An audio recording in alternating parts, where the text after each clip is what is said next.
So if you thought the conditional sail order was going to go away here on July 18th, after a federal judge granted an injunction to Florida, I'd hold off on thinking that for just a minute, because the CDC has filed an appeal.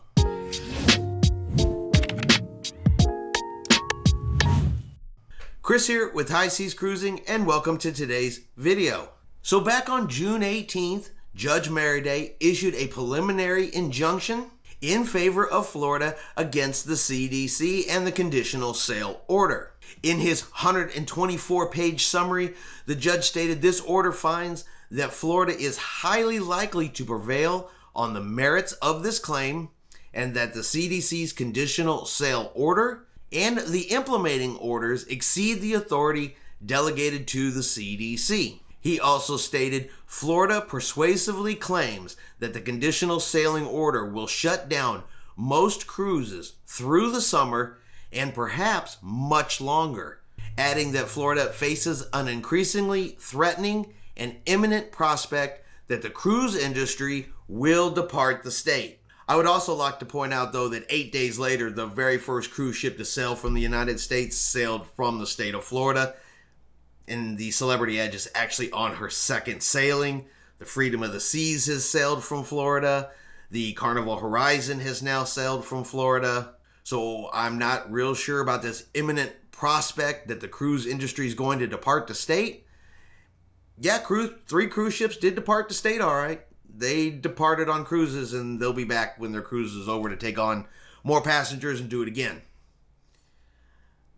If that's what he means by depart, but that's not what he meant. Now, this injunction was supposed to go into effect on July the 18th, but the CDC has now filed an appeal, and they have requested a stay of the injunction in order to keep the CSO in place. In a statement from the CDC believes the conditional sail order plays an important role in keeping passengers and crew safe on a ship.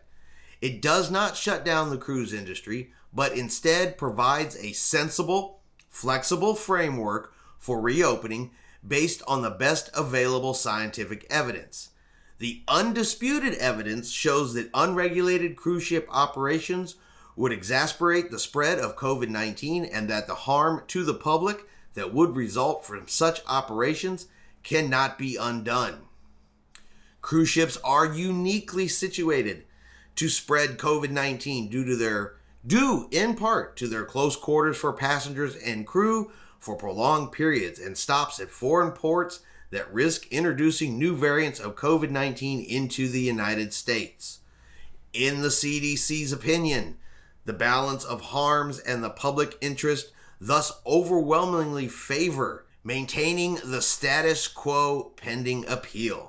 So if the CDC is granted the stay of the injunction, that means the CSO will continue past July 18th. And if they are granted an appeal, then it could take the injunction away altogether. But let's be honest, we all know how this is going to play out. If those 2 items are granted for the CDC, then Florida is going to appeal, and then the CDC will appeal, and this will just go back and forth and back and forth and back and forth. And I have to start to ask myself, why? Why, honestly, are we still doing some of this? By the time this court case is decided, by the time there's actually a conclusion to it, the cruise lines will have every one of their cruise ships out sailing with passengers on them anyway. No, not everybody is happy with the conditional sail order. Some people like it, some people don't. Just like in Florida, some people like the vaccination law, some people don't. But when it comes to cruising, the most important thing is getting the cruise ships back out there, paying passengers on board and safely cruising, which they've already started to do. They have 22 more ships that are going to start sailing here in the next 60 days, and the majority of the cruise lines expect to have the majority of their fleet sailing by the end of this year, very beginning of next year. Those plans are in place no matter who wins this lawsuit. And so, in my opinion, when I look at it from that way, it looks more like Florida and the CDC out on the playground having a measuring contest. Because you don't see the cruise lines picking sides. You don't see the cruise lines joining this lawsuit. You see, the cruise lines just trying to get out there and safely sail. Whether you like the conditional sail order or not, honestly, and again, this is just my opinion, I think the cruise lines want it to stay in place. And here's why. Because it gives them somebody else to put things off on. It gives the cruise lines a reason to say, okay, well, while I can't ask for your vaccine, you can volunteer because we recommend that 95% of the people on this cruise ship be vaccinated. And if you're not vaccinated, you're going to have to take this test and you got to pay for it. And then you got to take this test and you got to pay for it. Oh, and then there may be some places on the ship you can't go. And there'll be some requirements when you get to the ports. But it's not us. We're not the ones making you do this. We have to follow the conditional sail order. If you remember, Carnival Cruise Lines, for the longest time, wanted nothing to do with fully vaccinated cruises. They were against it. They thought it was wrong answer. And then there right at the end, before they started sailing, they changed their tune and said, for the best cruise experience, we're going to have to ask for vaccines. We're going to need to be 95% vaccinated. And it's because, the CDC, they recommend this. The conditional sail order says this is what we should do. So we're going to have to do that. As long as the conditional sail order is in place, they got someone to kind of pass that buck off to and let their passengers and their loyal members know that, hey, you know what? We'd like to do it the way you guys want, but the CDC makes us do it this way. And if the conditional sail order was to go away anytime soon, they may not be able to pass that buck. Now, that could be completely off the wall. That could be just something that's in my head, and that could only make sense to me. But it does seem like using the CDC and the CSO can be a bit of a scapegoat for them. That way they can kind of push some of the things that they want to do off on the CDC and not take the blame for it themselves. Even though I think that the cruise lines want to do the vaccinations. They want as many people vaccinated on that cruise as possible. That's why all their crew is vaccinated. That's why they recommend or they expect 95% of the people to be vaccinated. And if you are unvaccinated, there's some consequences over here on the side if you choose to go that route. We'll let you on board, but there's a few extra steps you're going to have to do. But, it's because we have to follow the regulations put out by the CDC. The cruise lines want to resume sailing as safely and as healthy as they possibly can. I mean, can you imagine the outcry if they were to come out and say, hey, we had some COVID on our ship? 1 here, 2 there. You're going to have some COVID.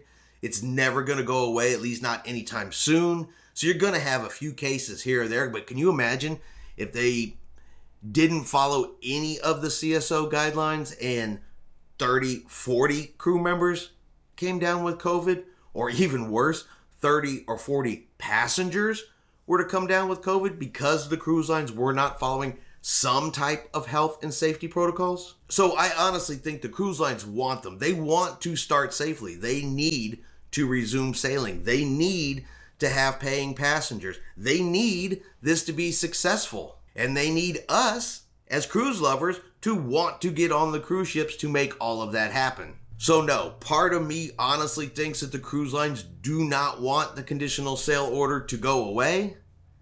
And I think that's also part of the reason why they have never joined this lawsuit. To me, this lawsuit is more of a measuring contest between Florida and the federal government, or between Florida's governor and the federal government, way more than it has to do with cruising.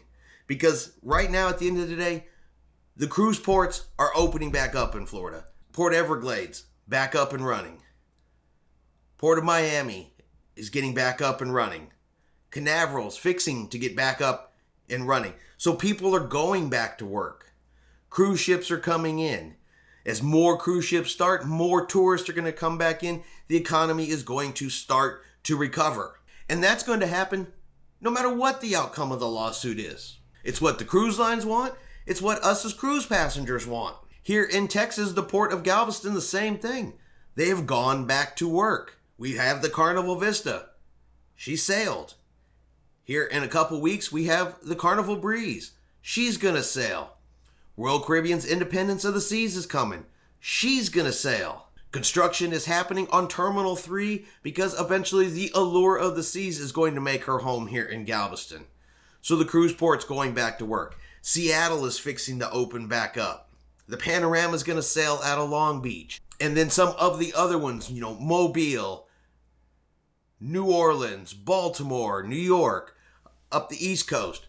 Those ports are going to open back up, and those people are going to get back to work as well. And again, all of that's going to happen no matter the outcome of this lawsuit. So at the end of the day, CDC, go ahead and appeal. Florida, go ahead and appeal. I don't think it's really going to matter at the end of the day, because by the time that case is resolved, the cruise industry will already be back up and it will already be running strong, and we will already be back out there enjoying our time on cruise ships. But let me know what y'all think below. Do you really think it's going to make a difference at all? Do you think this lawsuit is going to even go anywhere? All right, well, I hope you have enjoyed this video. If you have, do me a favor, hit that like button. Have yourself a great day, and we will see you out on the high seas.